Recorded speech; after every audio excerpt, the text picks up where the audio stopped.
78 ವರ್ಷ. ಸೊ ಈಗ ನಾವು ಆ ಗುರುಗಳೇ ಹೇಳಿದಂತ ಆಪತ್ಕಾಲ ಅಂತನ್ನುವಂಥದ್ದು ಏನು ಹೇಳಿದಾರಲ್ಲ, ಅದು 100ಕ್ಕೆ 100 ಸತ್ಯವಾದ. ಹಿಂದೂ ಅಪಾಯದಲ್ಲಿದ್ದಾನೆ, ಹಿಂದೂ ಧರ್ಮ ಅಪಾಯದಲ್ಲಿದೆ, ಭಾರತ ಅಸುರಕ್ಷಿತವಾಗಿದೆ. ಇದು ಕೇಳಕ್ಕೆ ಆಘಾತ ಆಗುತ್ತೆ, ನೋವಾಗುತ್ತೆ, ಸಿಟ್ಟು ಬರುತ್ತೆ. ಅದು ವಾಸ್ತವಿಕ. ನಾವು ವಾಸ್ತವಿಕವಾದನ್ನ ಅರ್ಥ ಮಾಡಿಕೊಂಡೆ ಅದರ ಮುಂದಿನ ಹೆಜ್ಜೆ ನಾವು ಇಡಬೇಕಾಗಿದೆ.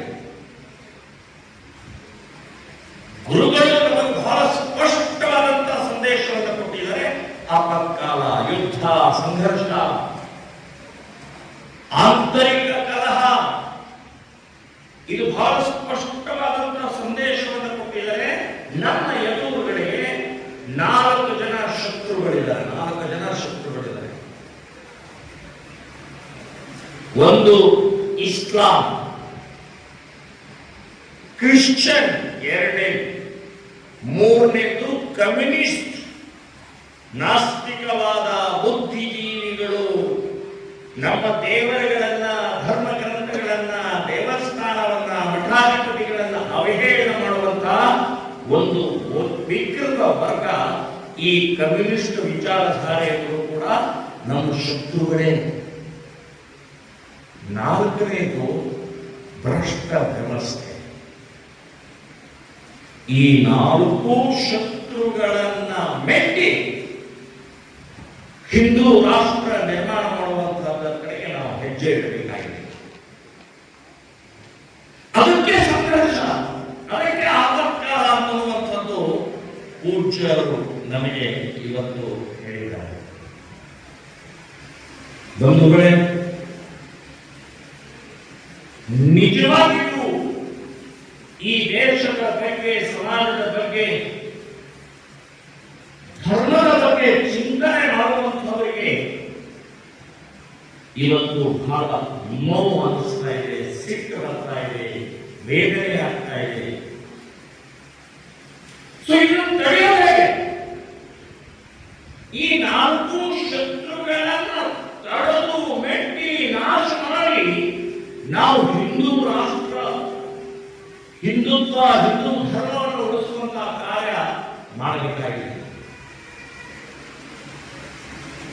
ನಮ್ಮ ಸ್ವಾಮಿ ವಿವೇಕಾನಂದರು ಒಂದು ಸಲ ಹಿಂದೂ ಸಮಾಜಕ್ಕೆ ಹೇಳ್ತಾರೆ, ನೀವೆಲ್ಲ ವೇದಗಳನ್ನ, ಗ್ರಂಥಗಳನ್ನ, ನಿಮ್ಮ ಮೂರ್ತಿಗಳನ್ನ ಎಲ್ಲ ಒಂದು ಬಟ್ಟೆಯಲ್ಲಿ ಕಟ್ಟಿ ತಗದಿಡ್ರಿ. ಒಂದ್ಸಲ ಎಲ್ಲ ಬಟ್ಟೆಯನ್ನು ಕಟ್ಟಿ ಗಂಟು ಹಾಕಿ, ಈಗ ಶಕ್ತಿಯ, ಶೌರ್ಯದ ಬಗ್ಗೆ ಯೋಚನೆ ಮಾಡಿ, ಶಕ್ತಿ ಗಳಿಸಿ, ಶೌರ್ಯ ಗಳಿಸಿ, ಧೈರ್ಯ ಗಳಿಸಿ. ಪೂಜೆ ಆಮೇಲೆ ಮಾಡಬಹುದು, ಮೂರ್ತಿ ಆಮೇಲೆ ಪ್ರತಿಷ್ಠಾಪನೆ ಮಾಡಬಹುದು. ಆದರೆ ಇವತ್ತಿನ ಈ ಆಪತ್ಕಾಲವನ್ನು ತಡೆಯೇ ಇದ್ರೆ ಬಹಳ ಭಯಾನಕ ಇದೆ ಅಂತನ್ನುವಂಥದ್ದು ಸ್ವಾಮಿ ವಿವೇಕಾನಂದ ಅವರೇ ಹೇಳಿದರು. ಬಾಲಗಂಗಾಧರ ತಿಲಕರು ಬ್ರಿಟಿಷರ ಅವತ್ತಿನ ಸಂದರ್ಭದಲ್ಲಿ ಇದ್ದಂಥವರು ಬಹಳ ಅಶಕ್ತರಿದ್ದರು. ಬಾಲಗಂಗಾಧರ ತಿಲಕರು ಬಹಳ ಶಕ್ತರಿದ್ದರು. ಅವರಿಗೆ ಆ ಶಕ್ತಿ ಅನ್ನುವಂಥದ್ದೇ ಇರಲಿಲ್ಲ ಶರೀರದಲ್ಲಿ, ಮಾನಸಿಕವಾಗಿ ಎಲ್ಲವೂ.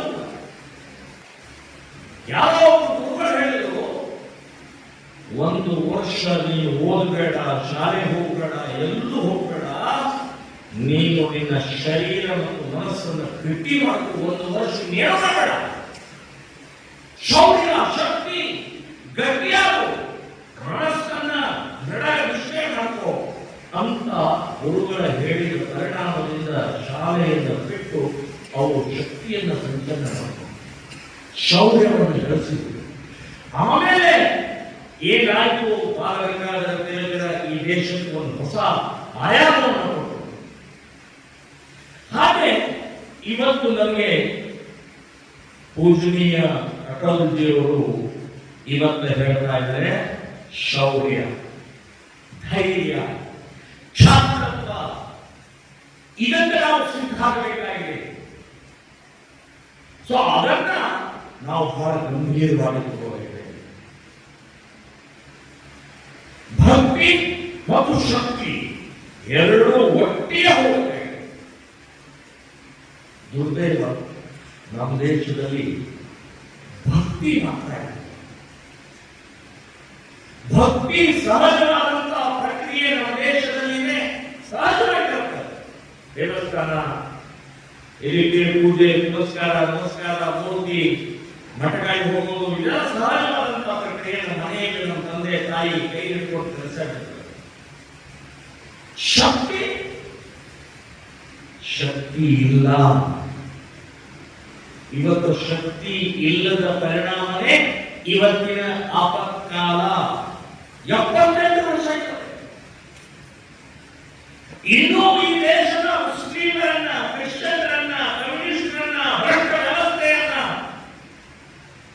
ಪಕ್ಕಕ್ಕೆ ತಳ್ಳಿ ಅವರನ್ನು ಮೆಟ್ಟಿ ನಿಲ್ಲುವಂತಹ ಪ್ರಕ್ರಿಯೆ ನಮ್ಮ ಸಮಾಜ ಇನ್ನೂವರೆಗೆ ಆಗ್ತಾ ಇಲ್ಲ, ಮಾಡ್ತಾ ಇಲ್ಲ, ಹೆದರ್ತಾ ಇದೆ. ಇಂಥ ಸಮಯದಲ್ಲಿ ಇವತ್ತು ಕ್ಷಾತ್ರತ್ವ ಬೇಕಾಗಿದೆ. ಛತ್ರಪತಿ ಶಿವಾಜಿ ಮಹಾರಾಜರ ಆ ಕ್ಷಾತ್ರತ್ವ ಬೇಕಾಗಿದೆ. ಒಳಗೆ ಹೋಗುವವರ ಕ್ಷಾತ್ರತ್ವ ಬೇಕಾಗಿದೆ. ಕಿತ್ತೂರು ರಾಣಿ ಚಂದ್ರಮ್ಮನ ಕ್ಷಾತ್ರತ್ವ ಬೇಕಾಗಿದೆ. ಸಂಗೊಳ್ಳಿ ರಾಯಣ್ಣನ ಕ್ಷಾತ್ರತ್ವ ಬೇಕಾಗಿದೆ. ಅಂತ ಕ್ಷಾತ್ರತ್ವ, ಶೌರ್ಯ, ಧೈರ್ಯದಿಂದಲೇ ನಾವು ಈ ಸಮಾಜವನ್ನ ಉಳಿಸಬಹುದು, ಧರ್ಮವನ್ನ ಉಳಿಸಬಹುದು ಅಂತ ನೆನಪಿಟ್ಕೊಳ್ಳಿ. ಒಬ್ಬ ಪ್ರಸಿದ್ಧ ಸುಪ್ರೀಂ ಕೋರ್ಟಿನ ಲಾಯರ್ ಹೇಳ್ತಾರೆ, ಒಂದು ದಿನಕ್ಕೆ 1,00,000 ಹಿಂದೂ ಹುಡುಗಿಯರು ಲವ್ ಜಿಹಾದದಲ್ಲಿ ಯುದ್ಧ ಹಾಕೊಳ್ತಾ ಇದ್ದಾರೆ. 1,00,000 ಒಂದು ದಿನಕ್ಕೆ. ಕಲ್ಪನೆ ಮಾಡ್ಕೊಳ್ಳಿ.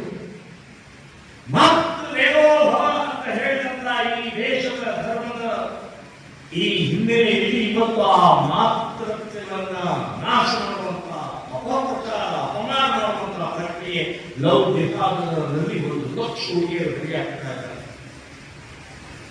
ಅದನ್ನು ತಡೆಯಿದ್ದಾರೆ. ಇವತ್ತಿನ ಎಲ್ಲ ದೇಶದ ಎಲ್ಲ ಹಿಂದೂ ಸಂಘಟನೆಗಳು ಒಬ್ಬೊಬ್ಬರನ್ನೂ ಕೂಡ ಅದನ್ನು ತಡೆಯುವಂತಹ ಪ್ರಕ್ರಿಯೆ ನಿರಂತರವಾಗಿ ನಡೀತಾ ಇದೆ. ಆದರೆ ಸಾಲದು. ಗೋಮಾತಾ ಗೋಮಾತಾ ಗೋಮಾತಾ ಸಾವಿರಾರು ವರ್ಷದಿಂದ ತಾಯಿಯ ರಕ್ಷಣೆ ಮಾಡುವಂತಹ ಪ್ರಕ್ರಿಯೆ ನಮ್ಮಲ್ಲಿಂದ ಆಗ್ತಾನೆ ಇಲ್ಲ. ಯಾಕೆ ಕೇಂದ್ರ ಸರ್ಕಾರ ಇವತ್ತು ರಾಷ್ಟ್ರೀಯ ಪ್ರಾಣಿ ಅಂತೇಳಿ ಯಾಕೆ ಘೋಷಣೆ ಮಾಡ್ತಾ ಇಲ್ಲ? ಗೋಮಾಂಸ ರಫ್ತಾಗೋದನ್ನ ಯಾಕೆ ನಿಲ್ಲಿಸ್ತಾ ಇಲ್ಲ ಕೇಂದ್ರದವರು? ಸೊ ನಾವು ದಿನನಿತ್ಯ ನಮ್ಮ ಹಿಂದೂ ಕಾರ್ಯಕರ್ತರು ದಾರಿಯಲ್ಲಿ ಹೋಗ್ತಾ ಇರುವಂತಹ, ಕಸಾಯಖಾನೆಗೆ ಹೋಗ್ತಾ ಇರುವಂತಹ ಆ ಹಸುಗಳನ್ನ ರಕ್ಷಣೆ ಮಾಡುವಂತಹ ಪ್ರಕ್ರಿಯೆಯನ್ನು ಮಾಡ್ತಾನೇ ಇದ್ದೀವಿ. ಅಂದ್ರೆ ಆ ತಾಯಿಯ ಅಪರಾಧ ಏನು? ಹಾಲು ಕೊಡ್ತಾ ಇದ್ದೀನಿ, ನಿಮಗೆ ಔಷಧಿ ಕೊಡ್ತಾ ಇದ್ದೀನಿ, ಗೊಬ್ಬರ ಕೊಡ್ತಾ ಇದ್ದೀನಿ, ಎಲ್ಲವನ್ನು ಬೇಡಿದ್ದೆಲ್ಲವನ್ನು ಕೊಡ್ತಾ ಇರುವಂತಹ ಕಾಮಧೇನುವಿನ ರಕ್ತವನ್ನ ನಿಲ್ಲಿಸಕ್ಕೆ ನಮ್ಮ ಕಡೆಯಿಂದ ಆಗ್ತಾನೆ ಇಲ್ಲ. ಶೌರ್ಯ, ಧೈರ್ಯ ಎಲ್ಲೋ ಒಂದು ಕಡೆಗೆ ನಮ್ಮ ಕೊರತೆ ಕಾಣ್ತಾ ಇದೆ. ಅದಕ್ಕೆ ಗುರುಗಳು ಹೇಳಿದ್ರು, ಆಪತ್ಕಾಲ ಇದೆ, ಸಂಘರ್ಷಕ್ಕೆ ಸಿದ್ಧತೆ ಮಾಡಿಕೊಳ್ಳಬೇಕು ಅಂತ. ಕಾಶ್ಮೀರದ 370ನೇ ವಿಧಿ ರದ್ದಾಯಿತು. 370ನೇ ವಿಧಿ ರದ್ದಾದ ತಕ್ಷಣವೇ ನಾವು ಕೇಂದ್ರ ಸರ್ಕಾರಕ್ಕೆ, ಮೋದಿಯವರಿಗೆ, ಅಮಿತ್ ಶಾ ಅವರಿಗೆ ಲಕ್ಷ ಲಕ್ಷ ಲಕ್ಷ ಧನ್ಯವಾದಗಳನ್ನ, ನಮಸ್ಕಾರವನ್ನ, ಅಭಿನಂದನೆಗಳನ್ನ ಹೇಳಿಲ್ಲ. ಆದರೆ 6 ವರ್ಷ. 6 ವರ್ಷದಲ್ಲಿ 35 ವರ್ಷದಿಂದ ಹೊರಗಡೆಗೆ ಹಾಕಿದಂತ ಹೊರಗೆ ಹಾಕಿದಂತ ಕಾಶ್ಮೀರಿ ಪಂಡಿತರು ಇನ್ನೂ ಹೊರಗಡೆ ಇದ್ದಾರೆ. ಒಂದೇ ಒಂದು ಕುಟುಂಬ ಹೊರಗಡೆ ಹೋಗಕ್ಕೆ ಆಗ್ತಾ ಇಲ್ಲ. ನಾನು ಕೇಂದ್ರ ಸರ್ಕಾರಕ್ಕೆ ಬೇಡಿಕೊಳ್ತಾ ಇದ್ದೀನಿ, ಆಗ್ರಹ ಮಾಡ್ತಾ ಇದ್ದೀನಿ, ಆ 5-6 ಲಕ್ಷ ಜನ ಅನಾಥವಾಗಿ ಅವರನ್ನು ಓಡಿಸಿದಾರಲ್ಲ, ಅವರನ್ನು ಪುನಃ ಮತ್ತೆ ಅಲ್ಲೇ ಪ್ರತಿಷ್ಠಾಪನೆ, ಅವರ ಮನೆ, ಅವರ ತೋಟ, ಅವರ ಗುಡಿ, ಅವರೆಲ್ಲರನ್ನೂ ಅವರು ಕೊಟ್ಟರೆ ಮಾತ್ರ 370ನೇ ವಿಧಿಯ ಪೂರ್ಣ ಆಗುತ್ತೆ. ಬಂಧುಗಳೇ, ಬಹಳಷ್ಟು ಕೆಲಸಗಳು ಬಹಳಷ್ಟು ರೀತಿಯ ಮಾಡಬೇಕಾಗಿದೆ, ವೇಗವಾಗಿ ಮಾಡಬೇಕಾಗಿದೆ, ವಿಸ್ತಾರವಾಗಿ ಮಾಡಬೇಕಾಗಿದೆ, ಪ್ರಖರವಾಗಿ ಮಾಡಬೇಕಾಗಿದೆ. ಸೊ ಪ್ರತಿಯೊಬ್ಬ ವ್ಯಕ್ತಿ ಯೋಚನೆ ಮಾಡಬೇಕಾಗಿದೆ. ಬಾರ್ಡರ್ ನಲ್ಲಿ ಇರುವಂತಹ, ಗಡಿಯಲ್ಲಿ ಇರುವಂತಹ ಮಿಲಿಟರಿಯವರು ಹೊರಗಡೆ ಶತ್ರುಗಳನ್ನ 100ಕ್ಕೆ 100 ತಡೀತಾ ಇದ್ದಾರೆ. ಅವರ ಬಗ್ಗೆ ನಮಗೆ ಅಭಿಮಾನ ಇದೆ, ಗಮನ ಇದೆ ಅವರ ಬಗ್ಗೆ. ಆದರೆ ಒಳಗಡೆ ಶತ್ರುಗಳು, ದೇಶದ ಒಳಗಡೆ ಶತ್ರುಗಳನ್ನ ಭಯಾನಕವಾಗಿ ಬೆಳೀತಾ ಇದ್ದಾರೆ. ವೈರಸ್ ರೀತಿ, ಕ್ಯಾನ್ಸರ್ ರೀತಿ ವಿಷವ ಹರಡ್ತಾ ಇದೆ. ಸೊ ಅದನ್ನು ತಡೆಯಬೇಕಾದರೆ ಹಿಂದೂ ಜನಜಾಗೃತಿ ಸಮಿತಿ, ಸನಾತನ ಸಂಸ್ಥೆ, ರಾಷ್ಟ್ರೀಯ ಸ್ವಯಂ ಸೇವಕ ಸಂಘ, ವಿಶ್ವ ಹಿಂದೂ ಪರಿಷತ್, ಬಜರಂಗ ದಳ, ರಾಷ್ಟ್ರ ರಕ್ಷಣಾ ಪಡೆ, ಇಂಥ ನೂರಾರು ಸಂಘಟನೆಗಳು, ಶ್ರೀರಾಮ ಸೇನೆ ಸಂಘಟನೆ, ನೂರಾರು ಸಂಘಟನೆಗಳು ಕೆಲಸ ಮಾಡ್ತಾ ಇದ್ದಾರೆ. ಸೊ ಇಂಥ ಸಂಘಟನೆಗಳ ಈ ಕೆಲಸಕ್ಕೆ ಇವತ್ತು ಪ್ರೋತ್ಸಾಹ, ಬೆಂಬಲ ಕೊಡ್ತಾ ಇರುವಂತವರು ಯಾರು ಅಂತಂದ್ರೆ ಈ ಸನಾತನ ಸಂಸ್ಥೆಯವರು. ನಾವು ಯಾರು ಈ ಶ್ರೀರಾಮ ಸೇನೆ ಸಂಘಟನೆ ಒಂದು ಆ ದೊಡ್ಡ ಆಲದ ಮರಮೇಲೆ ಒಂದು ಎಲೆ ಕೂಡ ಅಲ್ಲ. ಆದರೆ ಈ ಎಲೆಯನ್ನು ಗುರುತಿಸಿದಂಥವರು ಪರಮ ಪೂಜನೀಯ ಅಟಲ್ಜಿಯವರು ಗುರುತಿಸಿದರು. ನಮ್ಮನ್ನ ಕಳೆದ 20 ವರ್ಷದಿಂದ ಬೆನ್ನಟ್ಟಿಸಿದರು, ಪ್ರೋತ್ಸಾಹ ಕೊಟ್ಟರು. ನೀವು ಮಾಡ್ತಾ ಇರುವಂತಹ ಕಾರ್ಯ ಯೋಗ್ಯವಾಗಿದೆ, ಇದೇ ರೀತಿ ನಡೀಲಿ ಅಂತನ್ನುವಂಥದ್ದನ್ನು ಬೆನ್ನಟ್ಟಿಸಿದ್ದರಿಂದಲೇ ಇವತ್ತು ಇಲ್ಲಿ ತನಕ ಒಂದು 20 ವರ್ಷ ಶ್ರೀರಾಮ ಸೇನೆ ಸಂಘಟನೆ ಗುರುಗಳ ಆಶೀರ್ವಾದದಿಂದ ಜನ ಮಾಡಿದ್ದಾರೆ. ಬಂಧುಗಳೇ, ಗುರು ಪೂಜೆ, ಗುರು ಪೂರ್ಣಿಮಾ ಇವತ್ತು ಏನಿದೆಯಲ್ಲ, ಇವತ್ತು ನಮಗೆ ಗುರುಗಳ ಮಾರ್ಗದರ್ಶನ ಸ್ಪಷ್ಟವಾಗಿ ಸಿಕ್ಕಿದೆ. ಶೌರ್ಯ, ಧೈರ್ಯ, ಶಾಸ್ತ್ರತ್ವ, ಸಂಘಟನೆಗೆ ಸಿದ್ಧಾಗಿ ವೈಯಕ್ತಿಕ, ಸಾಮಾಜಿಕ, ರಾಷ್ಟ್ರೀಯ ರೀತಿಯಲ್ಲಿ ರಾಷ್ಟ್ರದ ಹಿತದೃಷ್ಟಿಯಿಂದ ನಾವೆಲ್ಲರೂ ಕೂಡ ಸಿದ್ಧತೆ ಮಾಡ್ಕೊಳ್ಬೇಕಾಗಿದೆ. ವೈರಿ ಯಾರು, ಶತ್ರು ಯಾರು, ಮಿತ್ರ ಯಾರು ಅಂತ ಗುರುತಿಸಿಕೊಳ್ಳುವಂತಹದ್ದು ಸ್ಪಷ್ಟವಾಗಿ ನಾವು ಕೊಟ್ಕೊಳ್ಬೇಕಾಗಿದೆ. ಮತ್ತೆ ಮತ್ತೆ ಮತ್ತೆ ಹೇಳೋದು ಬೇಡ, ಮತ್ತೆ ಹೇಳೋದು ಬೇಡ. ಗೋ ಹಂತಕರ ಜೊತೆಗೆ, ಗೋ ಭಕ್ಷಕರ ಜೊತೆಗೆ, ಗೋ ಕಳ್ಳರ ಜೊತೆಗೆ ವ್ಯಾಪಾರ ವ್ಯವಹಾರ ಇಲ್ಲ, ಇಲ್ಲಂದ್ರೆ ಇಲ್ಲ. ಅಂತೆ 7 ಲಕ್ಷ ಜನರನ್ನ ಕಾಶ್ಮೀರದಿಂದ ಹೊರಗೆ ಹಾಕಿದ ಕಾರಣ ಏನು? ಬಹಿರಂಗದಲ್ಲಿ 26 ಜನರನ್ನ ಗುಂಡು ಹಾಕಿದ ಕಾರಣ ಏನು? ಏನಾದರೂ ಏನು ತಪ್ಪು? ಏನು ತಪ್ಪಿಲ್ಲ, ಏನು ಅಪರಾಧ ಮಾಡಲಿಲ್ಲ. ನೀನು ಹಿಂದೂ ಇದ್ದೀರಿ, ಅದಕ್ಕೆ ನಿಮ್ಮನ್ನು ಹೊರಗೆ ಹಾಕ್ತಾ ಇದ್ದೀನಿ, ಹಿಂದೂ ಇದ್ದೀರಿ ಅದಕ್ಕೆ ನಿನ್ನ ಗುಂಡು ಹಾಕ್ತಾ ಇದ್ದೀನಿ ಅಂತನ್ನುವಂಥದ್ದು ನಡೀತಾ ಇದ್ದು ಇವತ್ತು ನಮಗೆ ಆ ಕಣ್ಣು ತಿಳಿದಿಲ್ಲ. ಅದೇ ಮತ್ತೆ ಗೋಹಂತಕರ ಜೊತೆಗೆ ವ್ಯಾಪಾರ ವ್ಯವಹಾರ, ಆಟೋ ಹಾಕೋದು, ಅವರಿಗೆ ಹೋಗುವುದು, ಅಂಗಡಿಗಳಿಗೆ ಹೋಗುವುದು. ನೋ, ಇದು ನಮ್ಮ ತಲೆ ಮೇಲೆ ನಾವೇ ಕಲ್ಲು ಹಾಕೊಳ್ತಾ ಇದ್ದೀವಿ. ನಮ್ಮ ಗುಂಡಿಯನ್ನು ನಮ್ಮ ಸಮಾಧಿಯನ್ನು ನಾವೇ ಕೊಡ್ತಾ ಇದ್ದೀವಿ ಅಂತನ್ನುವಂತ ಈ ಸಮಾಜಕ್ಕೆ ತಿಳಿಸಿಕೊಡೋಗೋಸ್ಕರನೇ ಇವತ್ತಿನ ಈ ಗುರುಪೂಜೆಯ ಉತ್ಸವ ಅಂತ. ಸೊ ಗುರುಗಳ ಮಾರ್ಗದರ್ಶನ ಬಹಳ ಸ್ಪಷ್ಟವಾಗಿ ಅನಿಸಿದೆ. ಅದನ್ನು ನಾವು ಮನೆ ಮನೆ ಹಳ್ಳಿ ಹಳ್ಳಿ ವ್ಯಕ್ತಿ ವ್ಯಕ್ತಿ ಕೂಡಿ ಹೇಳಿ ಮಿಲಿಟರಿಯರು ಓಡಾಟ ಮಾಡ್ತಾರೆ. ಆಂತರಿಕವಾಗಿ ನಾವು ಮಿಲಿಟರಿ, ನಾವು ಸೈನಿಕರಾಗಬೇಕಾಗಿದೆ. ಒಳಗಡೆ ನಾವು ಸೈನಿಕ ಮಾದರಿಯಲ್ಲಿ ಕೆಲಸ ಮಾಡುವಂತಹದ್ದು ಈ ದೇಶದ ಹಿಂದೂಗಳು ಪ್ರತಿಯೊಬ್ಬರೂ ಮಾಡುವಂತಹ ಆ ಕರ್ತವ್ಯ ಮಾಡಿದರೆ ಮಾತ್ರ ಹಿಂದೂ ರಾಷ್ಟ್ರ ನಿರ್ಮಾಣ ಆಗುತ್ತೆ ಅಂತ ನೆನಪಿಟ್ಕೊಳ್ಳಿ.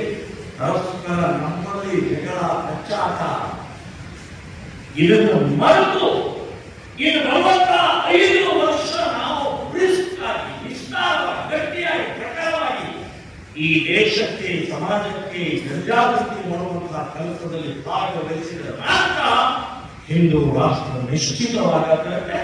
ಗುರುಗಳ ಆಶೀರ್ವಾದ ನಮಗಿದೆ. ಪರಮ ಪೂಜನೀಯ ಜಯಂತ ಬಾಲಾಜಿ ಕಠಾವಜಿಯವರ ಇಂಥ ಕೊನೆಯದಾಗಿ ನಾನು ಹೇಳಿ ಮುಗಿಸ್ತಾ ಇದ್ದೇನೆ. ಶಂಕರಾದ ಮಹೋತ್ಸವದ ಚಿತ್ರವನ್ನು ನೋಡಿ ಬರೆಯುವುದು ಒಂದು 5% ನೋಡಿದರೆ